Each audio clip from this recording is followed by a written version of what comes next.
شگفتہ صاحبہ لکھنؤ سے، شیعہ سنی کی شادی کے بارے میں کیا مسئلہ ہے؟ شیعہ سنی کے بھائی شیعوں کے بہت سارے فرقے ہیں، ان کے عقائدوں میں بڑا اختلاف ہوتا ہے، تو کسی ایک جنرلی ایک حکم نہیں لگایا جا سکتا۔ تو میرا اس بارے میں تفصیلی کلپ موجود ہے کہ اس بارے میں آپ لکھنؤ سے ہیں تو وہاں دارالعلوم دیوبند چلی جائیں، وہاں جا کے پوچھ لیں آپ، یا کوئی اور بڑا ادارہ ہو جس پہ آپ کو اعتماد ہو، کہ کوئی بھی ایسا مسئلہ ہو تو یا پاکستان میں تو دارالعلوم کورنگی وغیرہ سے رابطہ کر کے پوچھا جائے کہ بھئی اس کے عقائد وغیرہ ان کے سامنے ظاہر کیے جائیں۔ جب تک باقاعدہ کسی کے پرسنل حالات بتا کر اس کے عقائد واضح کر کے فتویٰ نہ لیا جائے، اس وقت تک جائز نہیں ہے۔ تو ہاں، کسی کے ہمیں دیکھیں، کسی کے شیعہ یا سنی ہونے سے کوئی بیر نہیں ہے، ہمیں یہ کہ عقیدے صحیح ہونے چاہیے، قرآن و سنت کے مطابق ہونے چاہیے۔ تو اب کس کا عقیدہ کیا ہے صرف مسلک کا لیبل لگانے سے پتہ نہیں چلتا۔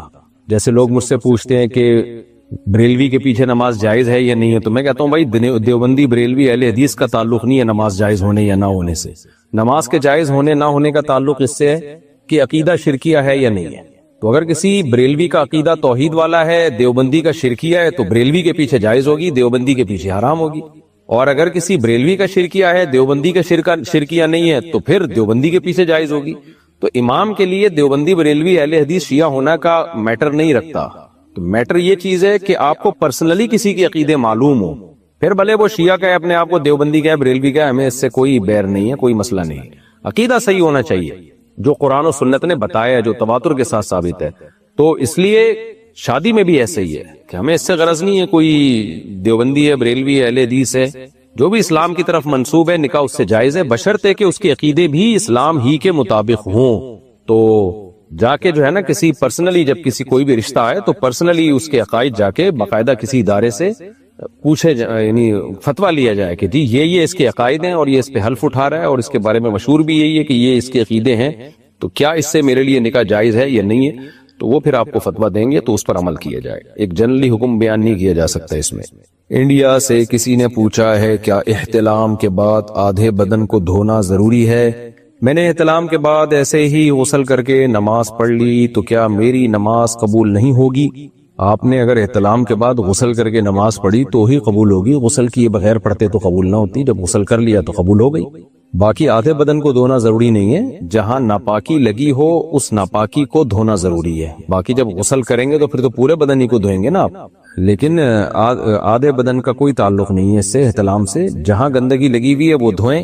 تو سنت طریقہ ہے نا فرض غسل کا، وہ یہی ہے کہ سب سے پہلے آپ نے کیا کرنا ہے، جہاں جہاں گندگی لگی ہوئی ہے وہ جگہ دھونی ہے، اور استنجا کرنا ہے، یعنی شرمگاہ کو دھونا ہے۔ اس کے بعد پھر آپ نے ہاتھوں کو دھو کے پہلے قلی کرنی ہے، 3 دفعہ غرارہ بھی کرنا ہے اگر روزہ نہ ہو، منہ بھر کے قلی کرنی ہے اگر روزہ ہو تو 3 دفعہ ناک میں پانی ڈالیں اور وضو کر لیں، بہتر ہے کہ پورا پراپر وضو کر لیں آپ۔ اس کے بعد پھر سر پہ پانی ڈال کے پوری جسم پہ پانی بہا لیں، یہ افضل طریقہ ہے غسل کرنے کا۔ اور دوسرے درجے میں یہ بھی ٹھیک ہے کہ آپ نے گندگی دور کی، پھر استنجا کیا، اور اس کے بعد ہاتھ دھوئے آپ نے، پھر قلی کی، ناک میں پانی ڈالی اور پھر ڈائریکٹ پورا غسل کر لیا۔ پہلے والا طریقہ زیادہ افضل ہے، دوسرا طریقہ بھی ٹھیک ہے، دونوں طریقوں سے سنت کا ثواب ملے گا انشاءاللہ۔ پاکستان سے کسی نے پوچھا، میرے ابو میری امی کی بہت بے عزتی کرتے ہیں، گالیاں بھی دیتے ہیں، لیکن ہم سے بہت پیار کرتے ہیں۔ امی ابو دونوں گورنمنٹ ٹیچر ہیں، میری امی یہ سب کچھ برداشت کر رہی ہیں، لیکن میں جب ان کو اس طرح سے بے عزت ہوتا ہوا دیکھتی ہوں تو مجھے اپنے پاپا سے نفرت ہوتی ہے، میرا ان سے بات کرنے کا دل نہیں کرتا، میری عمر 15 سال ہے، ٹینشن رہتی ہے، اس کا کوئی حل بتائیں۔ آپ کے لیے اپنے پاپا سے نفرت حرام ہے، ناجائز ہے۔ دیکھیں اگر آپ کے والد آپ کی والدہ کو ڈانٹ ڈپٹ بلا وجہ کر کے ان پہ ظلم کر رہے ہیں، یہ بھی ایک ظلم ہے، غلط ہے، لیکن آپ اپنی باپ سے جو نفرت کر رہی ہیں یہ زیادہ بڑا ظلم ہے۔ وجہ اس کی ہے کہ باپ کے احسانات تو اتنے ہیں کہ اولاد ان احسانات میں ڈوبی بھی ہوتی ہے۔ آپ کو جو کچھ ملا ہے آپ کے باپ کی وجہ سے ملا ہے، تو نام ملا، قوم ملی، نان نفقہ ملا، گھر ملا، عزت ملی، یہ سب چیزیں باپ کی وجہ سے ہیں۔ باپ نہ ہو تو کیا حیثیت رہ جاتی ہے بیٹیوں کی، خاص طور پہ بیٹیاں تو باپ ہی کے دم سے ہوتی ہیں۔ تو اس لیے آپ کے لیے یہ لفظ استعمال کرنا کہ مجھے اپنے پاپا سے نفرت ہے، یہ لفظ بہت خطرناک ہے۔ تو آپ اپنے والد کے حقوق بھی ادا کریں، ان سے محبت بھی کریں، اور کسی طرح پیار محبت سے خود نہ کسی اور کے ذمہ لگائیں، ان کو سمجھائیں کہ بھئی اس طرح اگر وہ واقعی والدہ کے ساتھ غلط سلوک کر رہے ہیں تو وہ نہ کریں۔ تو آپ کی امی لڑے نا پھر بھی کچھ سمجھ میں آتا ہے، تو آپ کے لیے یہ بالکل سوٹیبل نہیں ہے۔ تو آپ کی امی کو چاہیے نا کہ وہ پاپا سے بولیں کہ واٹ آر یو ڈوئنگ، کیا کر رہے ہو میرے ساتھ، مجھے کیوں بے عزت کر رہے ہو؟ تو یا کوئی اور بڑا خاندان کا بڑا بات کرے، اچھا بھائی، آسٹریلیا سے کسی نے پوچھا اللہ تعالیٰ کی ڈیوٹیز یا ایکٹیویٹیز کیا ہیں؟ سبحان اللہ، کیا پوچھ رہے ہو میرے بھائی؟ کیا اللہ تعالیٰ کا کام صرف انسان، جنات اور فرشتوں کو پیدا کرنا ہے یا اور بھی کچھ ہے؟ کیونکہ تقدیر تو پہلے سے لکھی ہوئی ہے، تو کیا اللہ تعالیٰ کوئی نیا کام کرتا ہے؟ میں یہ جاننا چاہتا ہوں کہ اللہ تعالیٰ کی سرگرمیاں کیا ہیں۔ ابے بھائی صاحب، اللہ کے لیے اس طرح کے الفاظ استعمال نہ کریں۔ آپ آسٹریلیا سے ہیں، شاید اردو کمزور ہے یا کسی نے ترجمے میں ایسا کر دیا ہے، تو اللہ تعالیٰ کے لیے ہمیں تھوڑا مناسب الفاظ استعمال کرنے چاہیے۔ ایکٹیویٹیز کیا ہیں، اللہ تعالیٰ کی سرگرمیاں کیا ہیں، یہ انسانوں کے لیے الفاظ استعمال ہوتے ہیں، اللہ کے لیے کہ اللہ تعالیٰ کے کیا کام ہے۔ تو سورہ رحمان میں اللہ نے بتایا کل یوم ہوا فی شأن، ہر وقت وہ کسی نہ کسی کام میں ہے اور کوئی کام اس کو تھکاتا نہیں ہے۔ اب رہا یہ سوال کہ پہلے سے تقدیر اللہ نے لکھی ہوئی ہے، تو بھائی اللہ نے تقدیر میں یہی لکھا ہوا ہے کہ میں فلاں وقت میں یہ کام کروں گا۔ اللہ کا علم تو کامل ہے نا، تو اللہ کو معلوم ہے کیا کیا ہونے والا ہے، کیا کیا اللہ کرنے والا ہے۔ تو جو کچھ ہو رہا ہے سب اللہ کے حکم سے ہو رہا ہے پوری دنیا میں، تو اس لیے اللہ کو انسانوں پہ قیاس نہیں کیا جا سکتا۔ کل یوم ہوا فی شأن، ہر وقت اللہ تعالیٰ کچھ نہ کچھ کر رہے ہیں، کسی کو عزت دے رہے ہیں، کسی کو رسوا ذلیل کر رہے ہیں، کسی کو دولت دے رہے ہیں، کسی کو غریب کر رہے ہیں، کسی کو حکومت دے رہے ہیں، کسی کو سے حکومت چھین رہے ہیں، اور اس کے ہر کام میں کوئی نہ کوئی حکمت ہے۔ بس ہمیں اتنا ایمان رکھنا ضروری ہے، اس سے زیادہ ہم ڈیٹیل میں نہیں جا سکتے کیونکہ ہم مخلوق ہیں۔ اللہ کی ذات ہمارے مینٹل لیول سے اوپر کی ذات ہے، اس کے بارے میں زیادہ گہرائیوں میں جانے کی ہمیں اجازت نہیں ہے۔ ذبیح اللہ صاحب انڈیا سے، میں جہاں کام کرتا ہوں وہاں میرے سر مجھے مورتی کی فوٹو کے سامنے اگربتی جلانے کے لیے دیتے ہیں، کیا ایسا کرنے سے مجھے گناہ ہوگا؟ حرام ہے بھائی، سخت گناہ ہے، کبیرہ گناہ ہے، بلکہ شرک ہے، کیونکہ یہ مورتی کے سامنے اگربتیاں جلانا عبادت سمجھا جاتا ہے یہ عمل کو، تو اس عمل سے آپ مشرک ہو سکتے ہیں۔ کیا بیوی کی کزن کی بیٹی سے نکاح کر سکتے ہیں جبکہ وہ بیوہ بھی ہو؟ جی ہاں، بیوی کی کزن کی بیٹی جو ہے اس سے نکاح کر سکتے ہیں، بیوی کی موجودگی میں بھی، اور اگر اللہ نہ کرے کسی کی بیوی دنیا سے پہلے چلی گئی، ویسے اللہ ایسا کرتا بھی نہیں عام طور پہ، اکثر شوہر ہی پہلے جاتے ہیں، لیکن پھر بھی کزن کی بیٹی سے نکاح ہو سکتا ہے اور بیوی کی موجودگی میں بھی ہو سکتا ہے۔ البتہ بیوی کی جو بہن ہے نا اس کی بیٹی سے نکاح نہیں ہو سکتا جب تک بیوی زندہ ہے، کیونکہ کسی عورت اور اس کی بھانجی کو آپ نکاح میں جمع نہیں کر سکتے، جیسے عورت اور اس کی بہن کو نہیں کر سکتے تو ایسے عورت اور اس کی بھانجی کو بھی نہیں، ایک وقت میں یہ دونوں نکاح میں جمع نہیں ہو سکتے۔ لیکن کزن کی بیٹی جو ہے یہ تھوڑا دور کا رشتہ ہے تو اس سے نکاح ہو سکتا ہے۔ ماہ نور اختر کراچی سے، میرے پاس 6.5 تولہ سونا ہے، پہلے میں زکوٰۃ دیتی تھی مگر اب میرے پاس نقد رقم نہیں ہوتی، گھر کے اخراجات کی رقم بھی میری ملکیت میں نہیں ہے، اور اگر گھر کے اخراجات کے پیسوں سے میں خرچ کروں تو اخراجات پورے کرنے میں مشکل پیش آئے گی۔ اس صورت میں مجھے کیا کرنا چاہیے؟ کیا اس صورت میں بھی زکوٰۃ دینا لازم ہے؟ نہ دینے سے گناہ ہوگا؟ دیکھیں، زکوٰۃ آپ کو دینی پڑے گی چاہے نقد رقم ہو یا نہ ہو۔ تو یہ جو سونا ہے نا یہ شریعت میں نقد اماؤنٹ ہی کے حکم میں ہے، یہ ایسے جیسے کہ میرے پاس $1,00,000 پڑے ہوئے لیکن کیش اماؤنٹ بالکل بھی نہیں ہے، تو بھائی اس کو یہی کیش ہے نا، تو شریعت میں تو اصل کرنسی ہے ہی گولڈ۔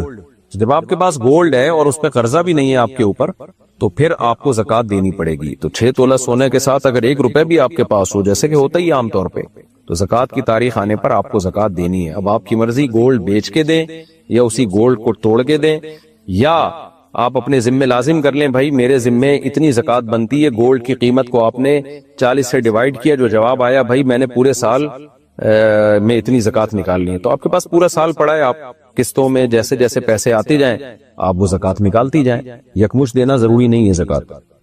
عبد المنان صاحب اسلام آباد سے، میں نے سنا ہے کہ جھک کر ملنا شرک ہے، تو کیا جو ہم بزرگوں سے جھک کر ملتے ہیں کیا یہ بھی شرک ہے؟ کسی کے سامنے جھکنا اگر عبادت کی نیت سے ہو تو پھر تو شرک ہے، لیکن لوگ عبادت کی نیت سے نہیں جھکتے، تعظیم اور ادب کی نیت سے جھکتے ہیں، تو یہ گناہ تو ہے لیکن شرک نہیں ہے، تو نہ جھکا نہ کریں کسی کے سامنے۔ ایک تو ہوتا ہے نا کندھے ایسے سکیڑنا، یہ تو جائز ہے، یہ تو تواضع ہے، ایک ہے باقاعدہ سر کو یوں پراپر طریقے سے جھکانا، یہ جائز نہیں ہے۔ ارباز صاحب کراچی سے پوچھتے ہیں، میری بیوی کا شادی کے بعد سے مطالبہ ہے کہ میں اپنے ماں باپ سے الگ گھر لے کر رہوں کیونکہ اس کی میرے والدین سے بنتی نہیں ہے۔ کوئی نئی بات نہیں ہے، میری بیوی کو الگ پورشن میں رکھنے کے لیے تیار ہوں مگر والدین سے الگ گھر میں نہیں رہنا چاہتا کیونکہ میرا اور کوئی بھائی نہیں ہے، بہنوں کی شادیاں ہو چکی ہیں، والدین کا خیال رکھنے کے لیے ان کے ساتھ رہنا ضروری ہے، نیز الگ گھر لے کر رہنے کی میری استطاعت بھی نہیں ہے، رہنمائی فرمائیے۔ ارباز صاحب، جب آپ الگ پورشن بیگم کو لے کے دے رہے ہیں، واش روم بھی الگ، کچن بھی الگ، تو یہ کافی ہے، اس سے زیادہ کا مطالبہ بیوی کے لیے ٹھیک نہیں ہے۔ اور خاص طور پہ جب آپ کے والدین کے آپ اور کوئی بھائی بھی نہیں ہے آپ کا، تو والدین کو ایسے تو لاوارث نہیں چھوڑا جا سکتا، تو یہ کافی ہے۔ اس کے بعد آپ کی بیوی کے لیے مزید کا مطالبہ جائز نہیں ہے کہ الگ، اتنا کافی ہے۔ متحدہ عرب امارات، رات میں خوشبو لگانا کیسا ہے؟ جائز ہے بھائی، کسی بھی ٹائم پہ خوشبو لگا سکتے ہو۔ لائبہ سلیم راولپنڈی سے، میں کمیشن ایجنٹ کے طور پر کام کرتی ہوں، ہول سیلر کی پروڈکٹس آگے سیل کرواتی ہوں، ہول سیلر پروڈکٹ کا ایک فکس ریٹ دیتا ہے، ہول سیلر جو ہے وہ پروڈکٹ کا ایک فکس ریٹ دیتا ہے اور کہتا ہے کہ جتنی بھی پروڈکٹ بکی تو یہ فکس قیمت میری، باقی اوپر کے سارے پیسے آپ کے، اور میں اپنی مرضی سے پروڈکٹ کے ریٹ بہت آگے بڑھا کر کسٹمر کو بتاتی ہوں۔ تو کیا اس طرح سے کمیشن لینا جائز ہے، اور کیا کسٹمر کو بتانا ضروری ہے کہ میں کتنا کمیشن لیتی ہوں، یا صرف اتنا کہہ دینا کافی ہوگا کہ میں کسی کی ایجنٹ بن کے کام کرتی ہوں؟ اتنا کہہ دینا کافی ہے کہ میں کسی کی ایجنٹ بن کے کام کر رہی ہوں، یہ کافی ہے۔ باقی آپ کے لیے یہ کمیشن جائز ہے۔ اگر کوئی کہتا ہے کہ بھئی یہ چیز آپ جتنے کی چاہیں بیچیں، مجھے فی پروڈکٹ اتنا دے دینا، جائز ہے، لیکن بہرحال یہ طریقہ بہتر نہیں ہے۔ تو شریعت میں افضل طریقہ ہے وہ یہ کہ آپ کمیشن طے کریں اپنا، کہ جتنا پروفٹ ہوگا نا اس میں میرا اتنا پرسنٹ اور آپ کا اتنا پرسنٹ، یعنی ہول سیلر سے آپ یہ کہیں کہ میرے اتنے پرسنٹ اور آپ کے اتنے پرسنٹ، یہ زیادہ بہتر طریقہ ہے۔ تو بعض لوگ علماء نے اس کو کراہت، ناپسندیدہ کی سمجھائے، بہرحال جائز یہ بھی ہے۔ تو دوسرا طریقہ زیادہ افضل ہے۔ یہ بالکل ایسے ہی ہے جیسے اسٹیٹ ایجنٹ کو ہم کہتے ہیں کہ یار یہ میرا پلاٹ ہے، اب اس میں جو بے غبار طریقہ ہے، بالکل جائز طریقہ ہے، وہ تو یہی ہے کہ بھائی یہ پلاٹ تم بکواؤ گے تو جو مجھے اضافی پروفٹ ہوگا اس میں اتنے پرسنٹ تمہارا، اتنے پرسنٹ میرا۔ لیکن آپ یہ بھی کہہ سکتے ہیں کہ بھائی مجھے اس پلاٹ کے اتنے چاہیے جو اضافی ہوں گے، جتنے پیسے میں تم بیچنا وہ تم سارا کا سارا پروفٹ تمہارا۔ تو یہ بھی جائز ہے مگر بہتر نہیں ہے یہ۔ امریکہ سے کسی نے پوچھا ہے، میری ساس چھوٹی چھوٹی گھریلو باتوں پر غصہ کرتی ہیں، سب کی ساسیں کرتی ہیں بھائی، لیکن حیرت ہو رہی ہے امریکہ میں بھی ساسیں وہی کچھ کر رہی ہیں جو پاکستان میں کرتی ہیں، چھوٹی چھوٹی باتوں کو مائنڈ کرتی ہیں۔ میرے بچے بھی چھوٹے چھوٹے ہیں، ساری چیزیں آپ کے چھوٹی چھوٹی چل رہی ہیں، جس کی وجہ سے بعض مرتبہ گھر کے کام مثلاً برتن دھونا وغیرہ گھنٹے 2 گھنٹے آگے پیچھے ہو جاتے ہیں۔ یہ بھی چھوٹے چھوٹے کام ہیں جس پر ساس غصہ کرتی ہیں۔ میرے شوہر بہت اچھے ہیں، الحمدللہ الحمدللہ، ہم ایک دوسرے سے خوش ہیں، مگر ساس ان کی چھوٹی چھوٹی باتوں سے ساس کی ان چھوٹی چھوٹی باتوں سے میں بہت تنگ ہو رہی ہوں، یعنی آپ اس کی وجہ سے روز بروز چھوٹی ہوتی چلی آ رہی ہے۔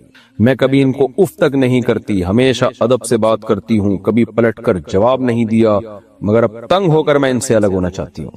میرے شوہر اپنی امی کے رویے سے واقف ہیں، مگر وہ میرے صبر اور خاموشی پر صرف میرے ماتھے پر پیار کرتے ہیں۔ میں کوئی لڑائی نہیں کرنا چاہتی، مجھے اور میرے شوہر کو کوئی اچھا سا مشورہ دیجیے۔ دیکھیں، اگر چھوٹی چھوٹی باتوں پہ غصہ چل رہا ہے تو میرا مشورہ تو یہی ہے، برداشت کر لیں، اس پر اللہ آپ کو اجر دے گا۔ آپ کا میاں آپ کا ساتھ دے رہا ہے، آپ کے میاں کو پتا ہے کہ آپ پہ زیادتی ہو رہی ہے، تو میاں جب بیوی کے ساتھ ہوتا ہے تو عورت کا بڑا حوصلہ بڑھ جاتا ہے۔ اور یہ بھی یاد رکھیں، غیرت مند میاں جو ہے نا، عورت کو، اپنی بیوی کو دیکھتا ہے کہ اگر وہ میری ماں کے ساتھ صحیح چل رہی ہے تو وہ بہت کچھ برداشت کر دیتا ہے، اور اس کے دل میں عورت جگہ بنا لیتی ہے۔ تو میرا مشورہ آپ کو یہی ہے کہ بڑا سمجھ کے، ساس سگی ماں نہیں ہوتی لیکن شریعت میں ماں جیسی ہی ہوتی ہے، تو 100% 100% اپنے حساب سے زندگی انسان کو کہیں بھی نہیں ملتی۔ اگر آپ یہ چاہیں گی نا کہ مجھے ایسی زندگی ملے جو ساری بالکل ایکوریٹ، ہر چیز میں اس میں ایکوریسی ہو، ایسا نہیں ہو سکتا، کہیں نہ کہیں آڑا ترچا، اونچ نیچ سب چل رہی ہوتی ہے۔ تو اس لیے میں آپ کو مشورہ دوں گا، آپ اللہ کی خاطر، رشتہ داری کی خاطر، شوہر کی خاطر آپ ساس کو برداشت کر لیں۔ اور ساس ہمیشہ تھوڑی زندہ رہتی ہیں، ظاہر ایجڈ ہی ہوتی ہیں، ایک وقت میں وہ دنیا سے چلی جائیں گی اور آپ اپنے شوہر کے دل میں گھر بنا لو گی آپ، تو اس کا اور آپ کو اجر بھی ملے گا۔ تو مشورہ میرا یہی ہے کہ آپ برداشت کر لیں جیسے کہ اب تک برداشت کر رہی ہیں۔ لیکن اگر ناقابل برداشت ہو جائے اور ڈپریشن میں جانے لگیں، بہت ہی زیادہ مسئلہ ہو جائے، تو پھر شوہر کو چاہیے کہ پھر ایسی کنڈیشن میں آپ کو اپنی والدہ سے الگ رکھے۔ صالح محمد پاکستان سے، 4 بیویوں میں سے کون سی بیوی حوروں کی سردار ہوگی؟ اور کیا ہر جنت میں ہر بیوی کے ساتھ 70 حوریں ملیں گی؟ بھائی یہ 70 حوریں ہر جنتی کے بارے میں حدیث میں نہیں ہے کہ ہر جنتی کو 70 حوریں ملیں گی۔ شہداء کے بارے میں آتا ہے کہ 70 حوریں ملیں گی ان کو. تو اب کتنی ملیں گی یہ مجھے معلوم نہیں ہے، اللہ کی مرضی، کسی کو 1 دے دے، کسی کو 2 دے دے، وہ آپ جس کے جیسے جیسے اعمال ہوں گے. باقی کسی کی 4 بیویاں ہوں تو وہ اب یہ نہیں مجھے پتا کہ کون سی بیوی حوروں کی سردار ہوگی. ہمیں تو یہ پتا، یہ حدیث میں آتا ہے کہ جو آپ کی زوجہ ہوگی اگر وہ جنت میں گئی تو وہ حوروں کی سردار ہوگی، بس اتنا ہمیں معلوم ہے. اب 4 سردار ہوں گی اللہ ہی بہتر جانتا ہے، مجھے اس کا جواب معلوم نہیں ہے. تو میرا خیال ہے اس بحث میں پڑے بغیر کہ کون سی بیوی حوروں کی سردار ہوگی، آپ 4 شادیاں کر لیں تو وہ اللہ نے جس کو سردار بنانا ہوگا اللہ خود ہی بنا لے گا. ہو سکتا ہے وہ ہو جائے جس کے اعمال زیادہ اچھے ہوں. اور جنت میں جب آپ چلے گئے تو آپ کی ساری خواہشات پوری ہوں گی، تو وہاں آپ کو اس سوال کا جواب بھی مل جائے گا. تو کوشش یہ کریں کہ وہ اعمال اختیار کریں کہ ہم جنت میں ایک دفعہ چلے جائیں، سارے مسئلے وہاں جا کے حل ہو جائیں گے انشاءاللہ. جنت میں جانے کو زیادہ فوکس کریں. اللہ تعالی ہم سب کو جنت کا وارث بنائے. باقی حقیقت یہ مجھے اس کا جواب معلوم نہیں ہے کہ کون سی بیوی سردار ہوگی. اچھا بھائی، میرا نام آریان ہے، میری امی میری شادی کے لیے راضی ہے لیکن ابو راضی نہیں ہے، تو میں کیا کروں؟ اگر آپ کے پاس کمانے کے ذرائع ہیں تو ابو کو پہلے تو کوشش کریں حتی الامکان منانے کی. نہیں مانتے تو کر کے بتا دیں کہ ابو مجبوراً ہو گئی ہے. ٹھیک ہے، بیٹے کے اور بیٹی کے معاملات میں شریعت نے فرق رکھا ہے. آپ مفتی صاحب، وضو کے دوران ازواج کا جواب دینا جائز ہے؟ جی بالکل مفتی صاحب، میرا نام سعد بصیر ہے اور میں. بھائی اپنے نام کے ساتھ اپنے گناہوں کو کیوں ایکسپوز کر رہے ہو یار؟ اپنے گناہ جو ہے نا، ایسے میں یہاں تو میں پڑھ لیتا ہوں، اناؤنسمنٹ کر لیتا ہوں، یہ پڑھنے یہ کسی اب وہ بندہ اڑ جائے گا. بس اننون سے پوچھ لیتے کہ ایک آدمی ہے جس اس گناہ میں مبتلا ہے تو وہ کیسے بچے، اس طرح سے پوچھ لیا کرو. باقی اس گناہ کے بارے میں کئی بار بیان کر چکا ہوں، پھر دوبارہ کبھی کر لوں گا. میرا نام نور الدین ہے، کیا قسطوں کا کاروبار کرنا جائز ہے؟ جائز ہے. ڈاکٹر اسرار احمد صاحب نے کہا ہے کہ یہ سود ہے. نہیں، ڈاکٹر اسرار احمد صاحب ہمارے لیے بہت قابل احترام رحمہ اللہ تعالی، لیکن وہ مفتی نہیں تھے.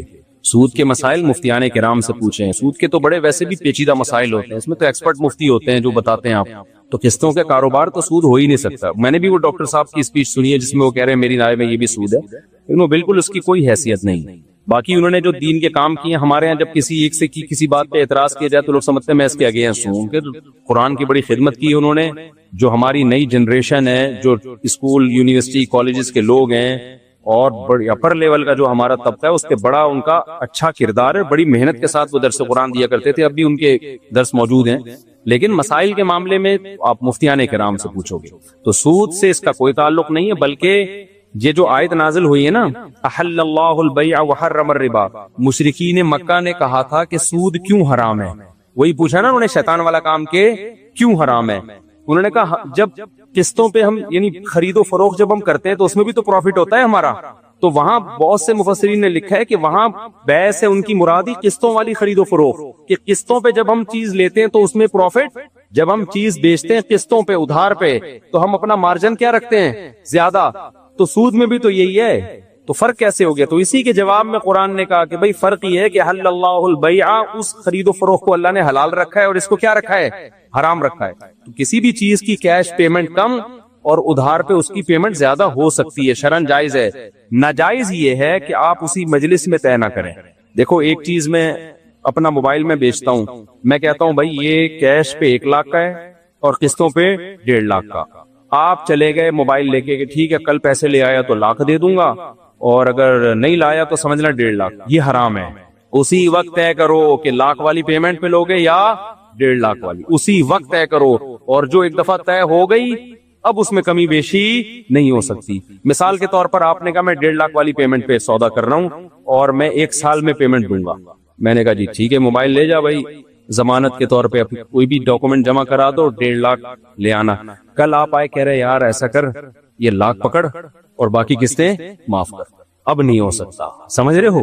اب اگر جلدی دی تو اس کی بیس پہ ڈسکاؤنٹ نہیں ہو سکتا، دیر کی تو قیمت میں اضافہ نہیں ہو سکتا. مثال کے طور پر سال کے بعد بھی ابھی تک نہیں دیے، اب میں کہوں اب بھائی سال کے بعد جتنی تاخیر ہوگی نا پینلٹی لگنا شروع ہوگی. یہ کیا ہے؟ ناجائز ہے، بشرطے کہ وہ پینلٹی آپ کے پروفٹ کا حصہ ہو. سمجھتے ہو؟ یہ ناجائز ہے.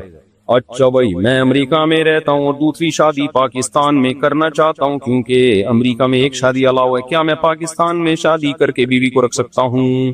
دوسرا سوال یہ کہ میں 5 وقت میں سے صرف 4 وقت کی نماز پڑھتا ہوں کیونکہ میری آنکھ فجر میں نہیں کھل پاتی. آپ مجھے آسان حل بتا دیں. آپ فجر میں بہت پاورفل الارم لگائیں اور دور رکھیں اپنے بیڈ سے. جب وہ پاورفل الارم بجے گا آپ اٹھ کے جائیں گے اسے بند کرنے کے لیے, اس سے پہلے کہ محلے والے آپ کو بند کرنے کے لیے آ جائیں, یا آپ کی بیگم چیخنا شروع کر دے اور خلا کا کیس دائر کر دے کہ یہ بندہ روزانہ ہمارے گھر میں صبح صبح ڈول ڈمکے ہو رہے ہوتے ہیں. تو آپ دور رکھیں الارم, اور اسے بند کرنے کے لیے جب آپ جائیں گے تو آپ کی آنکھ بھی کھلے گی اور آپ کی نیند بھی کافی حد تک کم. اور واش روم کے قریب رکھیں وہ, تو وہیں واش روم ہو, وہیں بند کرنے کے لیے واش روم میں گھس جائیں. وہاں سے جیسے ہی واش روم میں گھرے ٹن مارا, ہمارے یہاں ایسے ہی ہے واش روم, یہاں سے یوں کر کے ٹن مارنا پڑا. واش روم یوز کیا, پھر آپ نے کیا کیا, فوراً پانی مار دیا آنکھوں پہ بس. پھر بھی اگر نماز نہیں پڑھتے اس کا مطلب بھائی آپ کو نماز پڑھنا شوق ہی نہیں ہے. تو یہ نسخہ استعمال کریں, انشاءاللہ آنکھ کھلے گی. دوسرا یہ کہ میرا دوسری شادی پاکستان میں کرنا چاہتا ہوں, پاکستان میں کر لیں آپ شادی. امریکہ والوں کو تو ایسے ٹھا کر کے رشتے ملتے ہیں. بھائی آپ صرف لڑکی والوں کو یہی بتائیں گے نا امریکہ میں رہتا ہوں, وہ پھر آپ کی تلاشی بھی نہیں لیں گے. یہاں امریکہ کی بڑی ویلیو, فوراً ٹھا کر کے بیٹی دیں گے. اب مسئلہ یہ ہے کہ برابری کیسے کریں گے, یہ بڑا ایک مسئلہ ہے, کیونکہ جتنی راتیں ادھر گزارنی ہیں اتنی ہی ادھر. تو بھائی 6 مہینے وہاں گزار لیں, 6 یہاں گزار لیں, 1 سال وہاں گزار لیں, 1 یہاں گزار لیں. یہ بھی ممکن نہیں ہے تو دوسری والی کو پہلے بتا دیں کہ میں اس شرط پہ شادی کر رہا ہوں کہ میں آپ کو راتوں کے معاملے میں پراپر ٹائم نہیں دے سکتا, کیونکہ وہاں میری ڈیوٹی زیادہ ہے. مجھے 1 مہینے کی چھٹی ملتی ہے تو سال میں 1 مہینہ گزاروں گا, 11 مہینے اس بیوی کے ساتھ. تو اگر آپ اس پہ خوش ہیں تو مجھ سے شادی کر لیں, ادروائز وہ نہیں کرے گی شادی.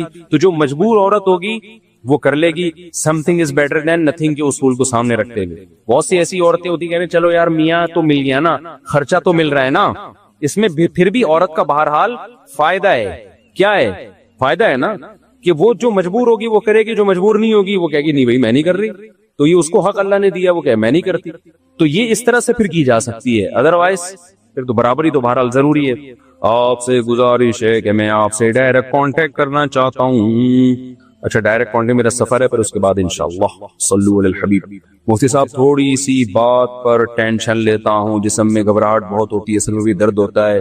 دیکھو یہ بعض دفعہ کوئی تھوڑی سی بات پہ جو ٹینشن لے رہا ہوتا ہے یہ فزیکلی کوئی فالٹ ہوتا ہے انسان کی باڈی میں, تو یہ آپ ڈاکٹر کو بھی بتا سکتے ہیں. ایک تو نارمل آدمی تھوڑی سی بات پہ ٹینشن لے رہا ہے, یہ روحانی فالٹ ہے.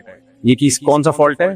روحانی فالٹ. اس کا ہم علاج کریں گے. لیکن بعض دفعہ ایک آدمی کمزور ہے, خون کی کمی ہے, یا وہ بلڈ پریشر کا مسئلہ ہے اس کے ساتھ, یا شوگر کم ہو جاتی ہے, یہ سب چیزوں کی وجہ سے بھی انسان کو چھوٹی چھوٹی باتیں, نیند ہی پوری نہیں ہوئی ایک آدمی کی, جاگا ہوا ہے کب سے, تو وہ تو ٹینشن لے گا نا. تو اس کا حل ڈاکٹر کے پاس ہوتا ہے, اس کا حل مولانا کے پاس. تو پراپر نیند ڈاکٹر کو بتا دیں بھائی پراپر نیند ہو رہی ہے کہ نہیں ہو رہی, یا وغیرہ وغیرہ وغیرہ. تو یہ وظیفوں میں نہ پڑھایا, وظیفے صبح شام اللہ کا ذکر بس ویسے ہی کیا کریں. تو کمزوری کی وجہ سے انسان جلدی ٹینشن لیتا ہے, سمجھتے ہیں؟ تو ایکسرسائز کریں, کھائیں پیئیں, پھوڑیں تھوڑیں, ایک دم پاورفل ہو جائیں گے تو ٹینشن لینا ختم ہو جائے گی. حقیقت بتا رہا ہوں. مفتی صاحب اللہ پاک آپ کی برکت, ہم 2 بھائی پاکستان نیوی میں فوجی, ہم دونوں بھائیوں کو ابھی تک رشتہ نہیں ملا ہے. ابے فوج میں بندہ ہوتا ہے ایسے ٹھک کر کے رشتہ ملتا ہے یار, پتہ نہیں یہ کیسے لوگ ہیں یار. لڑکی والوں کو جب بتایا ہمارا بیٹا آرمی میں ہے یا نیوی میں ہے, تو ہمیں تو مشاہدہ یہ ہے کہ ٹھک کر کے وہی اسٹیبل ہے نا. پھر فوج کا ایک سسٹم اتنا اچھا ہے کہ وہ اس میں پوستی ہوتے نہیں ہیں. داماد سب سے گھٹیا داماد کون سا ہوتا ہے؟ جو پوستی ہو, پڑا رہتا ہو, ہلتا نہ ہو. فوج میں ہونے کا مطلب ہے کہ یہ ہلائے گا, ٹھیک ہے نا. ایسا نہیں ہو سکتا کہ یہ ہلے نہیں. وہ تو ہمارے والد صاحب فوج میں تھے نا, میں پتا ہے نیوی میں تھے, اتنے پھرتیلے تھے. صبح صبح اٹھ کے 4 بجے جاگنگ کر رہے ہیں, تہجد پڑھ رہے ہیں. جاگنگ تو نہیں یعنی ایکسرسائز گھر میں کرتے تھے, تہجد پڑھتے ہیں, پھر روزانہ پابندی سے نہانا, ٹائم پہ سونا, ٹائم پہ اٹھنا. تھے مذہبی, کیونکہ تلاوت ٹائم پہ. ہم نے نہیں دیکھا کبھی انہوں نے تلاوت کا ناغہ کیا ہو, تہجد کا ناغہ کیا ہو. ان کی ایک روٹین تھی. تو فوج میں جو ہوتا ہے اکثر اس کو رشتہ مل جاتا ہے. تو اس لیے مجھے نہیں پتا آپ کو کیوں نہیں مل رہا. ڈیزائننگ بھی صحیح ہوگی, کیونکہ ڈیزائن اگر صحیح نہ ہو تو بھی فوج میں سلیکشن, فوج میں ڈیزائننگ بھی دیکھی جاتی ہے کہ بھائی ڈینٹنگ پینٹنگ کا زیادہ کام ہے تو ریجیکٹ کر دیتے ہیں. وہ بہانہ کچھ بھی بنا لیں گے, آپ کے نمبر اچھے نہیں, لیکن وجہ یہ ہوتی ہے کہ آپ اچھے نہیں لگ رہے ہمیں بالکل بھی, ٹھیک ہے نا. تو ہاں ایک چیز فوجیوں میں کمپلینز آتی ہے, بعض خواتین کی شادی کسی فوجی سے ہوتی ہے تو کہتی ہیں اخلاق ٹھیک نہیں ہے. یہ فالٹ ہو سکتا ہے کسی فوجی میں, اخلاق کیا نہ ہو, غصے کا تیز ہو, یہ تو کسی میں بھی ہو سکتا ہے. تو اس والے فالٹ کا وہاں علاج یعنی آفیسر میں یہ فالٹ کی کمپلین زیادہ ہے. ہم تو ہر طرح کے لوگ آتے ہیں نا ملنے کے لیے, تو کسی کمیشن آفیسر سے شادی ہو گئی تو خاتون کو یہ شکایت ہوتی ہے, یہ آرڈر دیتا رہتا ہے بس, ٹھیک ہے نا. تو وہ کیونکہ وہاں ان کو عادت پڑ چکی ہوتی ہے نا, چائے لاؤ, یہ کرو, وہ کرو, تو وہ بیگم کو بھی ریموٹ کنٹرول. لیکن سب ایسے نہیں ہوتے جو میرا بیان سن رہے ہیں, ان کے علاوہ کی بات کر رہا ہوں. ہمارے ایک رشتے دار تھے, نیوی میں آفیسر تھے وہ, تو ریٹائرمنٹ کے بعد وہ یہی کرتے رہتے تھے بیٹھ کے, یہ لے آؤ, چائے لے آؤ, وہ لے آ چائے, 1 منٹ دیر ہو گئی تو ان کو غصہ آتا تھا. تو انہوں نے پھر بتایا کہ بھائی مجھے غصہ میرا رائٹ ہے, کیونکہ ہم نے فوج میں کبھی نہیں دیکھا کہ چائے بولاؤ اور وہ نہ آئی. تو ان کو ہم سمجھاتے, میں تو نہیں تھا, ان کے رشتے دار سمجھاتے تھے کہ یہ گھر ہے, یہ میدان جنگ بولو. تو یہ بعض لوگوں میں جو میرا بیان نہیں سنتے فوج کے افسران, ان لوگوں میں یہ فالٹ کی کمپلین آئی ہے اخلاقی لحاظ سے کہ ڈانٹ ڈپٹ اور ہاں سب نہیں ہوتے ایسے. اصل میں آفیسر بھی بیان سنتے پھر بولتے ہیں کہ آپ ہمارے بارے میں ایسا کہہ رہے ہو, ہم تو ایسے نہیں ہیں. تو میں نے کب کہا آپ ایسے ہیں, آپ کے علاوہ کی بات کر رہا ہوں. تو میں دعا کرتا ہوں اللہ آپ لوگوں کو اچھے اچھے رشتے دے دے, لیکن سمجھ میں نہیں آ رہا آپ کو رشتہ مل کیوں نہیں رہا. آپ کا معیار بہت اونچا ہوگا, اصل وجہ یہ جو اس زمانے میں اسٹیبل ہو, جاب کر رہا ہو, دیکھنے میں بھی فٹ فاٹ ہو, کوئی معذوری نہیں ہے, وہ جب کہتا ہے مجھے رشتہ نہیں مل رہا, اس کا مطلب ہوتا ہے کہ میں وہ جو بہت اونچی پرواز پہ جا رہا ہوں اس پرواز کے حساب سے نہیں مل رہا. تو آپ اپنا معیار تھوڑا سا کم کریں تو ملے گا آپ کو انشاءاللہ. اگر ذی الحجہ کا چاند نظر آنے کے بعد بال یا داڑھی وغیرہ کی سیٹنگ کرا سکتے ہیں, قربانی ہی کرنی ہو یا کاٹنا گناہ ہے. حدیث میں آتا ہے جس نے قربانی کرنی ہے تو ذی الحجہ کا چاند نظر آنے کے بعد وہ اپنے بال اور ناخن نہ کاٹے. لیکن یہ استحبابی حکم ہے, واجب حکم نہیں. بہتر ہے کہ نہ کرے, اگر کوئی کر لے تو بھی کوئی گناہ نہیں ہے. پردے کے حوالے سے یونیورسٹی کا کیا حکم ہے؟ کو ایجوکیشن کا زمانہ ہے, وہی حکم ہے جو نبی کے دور میں حکم تھا. نظر کی حفاظت کرنی ہے, نامحرم لڑکیوں سے فری نہیں ہونا. یہ حکام اسلام کے چینج نہیں ہوئے. جس طرح رزق بیوی لکھ دی گئی ہے, اس طرح جنت جہنم بھی لکھ دی گئی ہے. جی ہاں, ہر چیز لکھی ہوئی ہے, کیونکہ اللہ کو پہلے سے پتا ہے کون کیا کرے گا, تو سب کچھ پہلے سے طے شدہ ہے. اب آپ کہہ سکتے ہیں جب طے شدہ ہے تو ہم عمل کیوں کریں, تو عمل بھی پہلے سے طے شدہ ہے, اور وہ ہمیں کرنے کے بعد پتا چلتا ہے کہ لکھا ہوا کیا تھا, کرنے سے پہلے پتا نہیں چلتا. اس لیے کر لو, ہو جائے گا, پتا چل جائے گا کہ لکھا ہوا تھا کہ کرنا ہے, ٹھیک ہے نا. نہیں کرو گے تو نہیں کرنے کے بعد پتا چلے گا کہ کیا لکھا ہوا تھا, عمل نہیں لکھا ہوا تھا. اور جس کی قسمت میں عمل لکھا ہوتا ہے اس کی قسمت میں جنت, جس کی قسمت میں بدعملی اس کی قسمت میں جہنم. تو اس سے عمل کی ویلیو کم نہیں ہوتی بلکہ بڑھ جاتی ہے. سمجھتے ہو؟ ہم سے پہلے جمعہ سے پہلے اور جمعہ کے بعد کتنی رکعت ہوتی ہے؟ 4 رکعتیں. بعض ائمہ 6 رکعتوں کے قائل ہیں جمعہ کے بعد, وہ بھی ٹھیک ہے, لیکن 4 پر بھی فتویٰ ہے. میرے گھر بیٹی کی پیدائش ہوئی ہے, کوئی اچھا سا نام بتا دیں. بھائی اس طرح تو بہت سارے اچھے سے نام ہیں. ایسی صورت میں آپ 4-5 نام سلیکٹ کر کے دیا کریں کہ ان میں سے کوئی اچھا سا بتا دیں. تو جب بھی کسی سے نام کا پوچھیں نا, تو آپ اس کو پہلے سے 4-5 نام بتائیں تاکہ میرا امتحان آسان ہو جائے. ورنہ میں بولوں گا یہ نام کہ نہیں, یہ والا نہیں, یہ نام یہ والا نہیں, یہ نام یہ والا نہیں, یہ تو بہت لمبا سلسلہ چلے گا. تو 4-5 نام آپ لوگ سلیکٹ کر لیں, ان میں سے میں ایک بچا دوں گا, یہ والا زیادہ اچھا ہے. عجیب عجیب نام آ رہے ہیں, لوگ کہتے ہیں یونیک نام ہونا چاہیے بس, تو کسی کا نہ ہو. تو ایک صاحب مجھے کہنے لگے بھائی میری بیٹی کے, میں نے کہا فاطمہ نام نہیں, فاطمہ تو سب کامن ہے. عائشہ بھی کامن ہے. میں نے کہا بہت سارے نام ان کو بتاتا رہا میں, نہیں جی یہ بھی کامن ہے. کہہ رہے یونیک سا بتاؤ, یونیک سا جو کسی کا نہ ہو. تو ٹینشن میں خود بھی نہ ہو, دوسرے کو بھی ٹینشن نہ دو. 4-5 نام سلیکٹ کر کے بتا دیا کریں, اس میں بتا دوں گا یہ نام زیادہ اچھا ہے. میرا نام محمد شراز ہے اور میں انڈیا سے آیا ہوں, میں آپ سے ملاقات کرنا چاہتا ہوں. آج میں بہت مصروف ہوں. کہاں ہیں یہ شراز بھائی؟ آپ بس مسافہ کر لیں آج, شاباش. تو میں مل نہیں سکتا, بس اتنا ہی مل سکتا ہوں کیونکہ مجھے بہت اسپیڈ میں نکلنا ہے آج. آپ کہاں کے ہیں؟ جی مراد آباد. انڈیا والوں کو ماشاءاللہ ویزے دھڑ دھڑ دے رہا ہے پاکستان بہت انڈیا والوں کو پروٹوکول دیتا ہے, چاہے ہندو ہو مسلم ہو, سب کو ویزے ملتے ہیں. آپ بھی انڈیا سے ہیں ماشاءاللہ. کہاں سے آئے؟ گجرات سے. گجرات کے لوگوں نے تو دین کی بڑی خدمت کی. آپ کہاں سے؟ گجرات سے. ماشاءاللہ ماشاءاللہ. پوری دنیا میں گجراتیوں کے مدرسے ہیں, جہاں بھی جاؤ گے نا آپ کو گجرات والے لوگوں کے مدارس نظر آئیں گے. اور خیریت سے واپسی کب ہے آپ؟ پرسوں واپس. اللہ تعالیٰ آپ کے سفر کو مبارک کرے. پاکستان کیسا لگا؟ پہلے بھی آ چکے ہیں, پہلی بار آئے, کیسا لگا؟ کس لحاظ سے اچھا لگا پاکستان؟ جی رشتہ داروں کے لحاظ سے, تو وہ تو آپ کے رشتہ دار اچھے ہیں, ملنے تو آئے ہیں رشتہ داروں کے, لیکن میں پوچھ رہا ہوں پاکستان کیسا لگا؟ اخلاق سے متاثر ہوئے, لوگ تمیز سے بات کرتے ہیں, گالیاں والیاں, وہی نختر کا پروگرام تو نہیں دیتے؟ اچھا, عزت بہت دیتے ہیں ماشاءاللہ. اور باقی آپ کو ایز کمپیئر ٹو انڈیا یہاں کے جو کھاتے پیتے لوگ نظر آئے آپ کو؟ یہ غربت میں ٹھٹرے ہوئے ہیں, کھاتے پیتے ہیں. پیٹرول مہنگا ہو گیا, اچھا اچھا یہ بتائیں گٹر کے ڈھکن بند نظر آئے کھلے ہوئے نظر آئے ہیں؟ نہیں آپ وہاں جا کے انڈیا والوں کو بتائیں گے نا پھر کہ یہ تھا، تو میں بھی سے ان کو کہہ رہا ہوں کہ بھائی اچھی بات پہنچے نا وہاں. جی میں ان سے کچھ پوچھ رہا ہوں، یہ مجھ سے میری طبیعت پوچھ رہے ہیں. کہہ رہے ہیں آپ کی طبیعت ٹھیک.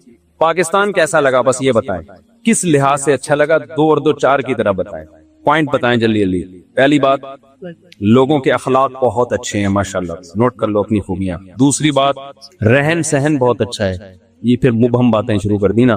رہن سہن یعنی گھر میں صفائی ستھرائی ہے یہاں لوگوں میں، یہ رہن سہن. تیسری بات اور کیا اچھا، مسجدیں آباد ہیں، مسجدیں آباد. زیادہ چوتھی بات لوگ زیادہ دیندار نظر آئے بے دین نظر آئے؟ دیندار نظر آئے ماشاءاللہ. اور لوگ انڈین سے یہاں نفرت کرتے ہیں محبت کرتے ہیں؟ محبت کرتے ہیں. انڈیا والوں سے بھی کیا کرتے ہیں؟ محبت کرتے ہیں. کوئی لسانیت عصبیت قوم پرستی نہیں الحمدللہ.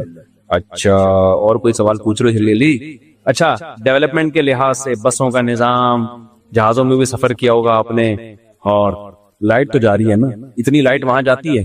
وہاں اتنی نہیں جاتی ہیں، لائٹ زیادہ جاتی ہے. بس یہاں سے برائیاں شروع ہو گئی ہیں، ہوا پڑ رہی ہے. ٹھیک ہے چلیں اللہ دی آپ کی عمر میں برکت ہے. جزاک اللہ. ٹھیک ہے جزاک اللہ. دلی علی میں سوال پڑھ لوں، بے حیائی سے بچنے کے لیے کیا کریں مفتی صاحب؟ شادی کریں جلدی سے، روزے رکھیں کثرت سے، سزا دیں اپنے آپ کو. حضرت میں 2 دفعہ لاہور سے حاضر ہوا تھا ملاقات کے لیے نا، آپ سفر پڑتے. ایک دفعہ میں ایمرجنسی میں نکاح پڑا، پھر حاضر ہوا. آج 10 منٹ کی ملاقات بہت ضروری بات ہے، صرف 2 کرنی ہے. کون آیا بھائی لاہور سے؟ یار ایسا نہیں کرو، ایسا کرو گے تو کون آئے گا؟ آپ بتاؤ، اس وقت بہت تھکا ہوا ہوتا ہوں. اچھا بیٹھے ہیں ابھی غور کرتے ہیں آپ کی.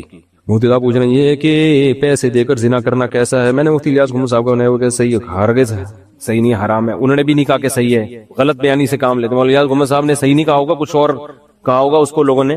پیسے دے کے زنا کرنا بھی حرام ہے، کبیرہ گناہ ہے. مفتی صاحب مجھے آپ سے ملاقات کرنی میں کئی دفعہ گیا، میں آپ کو بہت دفعہ کہا پر آپ ملاقات نہیں کرتے. مجھے 10 منٹ میری. اچھا بھائی میرا نمبر یہ میں ان سے بھائی یہ نمبر نوٹ کر لو، میں ان سے فون پہ رابطہ کر لوں گا کہ کیا کام ہے آپ کو. مفتی صاحب مولوی بنے یا ڈاکٹر بنے اس بارے میں رہنمائی فرمائیں. کچھ لوگ مولوی بن جائیں، کچھ ڈاکٹر بن جائیں، دونوں ضرورت ہے. اب ہم جب بیمار ہوتے ہیں تو مولوی کے پاس اڑے جاتے ہیں، ڈاکٹر کے پاس. اگر سارے ہی مولوی بن جاتے تو علاج کون کرے گا؟ اور سارے ڈاکٹر بن جائیں گے تو آخرت کی باتیں آپ کو آپ کے ساتھ کون کرے گا؟ لوگ کہتے ہیں مردوں کو کون نہلائے گا؟ تو مولوی کا اصل کام مردوں کو نہلانا نہیں ہے، تو بہت آپ نے اس کو لوگ کہتے ہیں سارے شعبے ضروری ہیں. باقی یہ کہ ڈاکٹر تو ہول سیل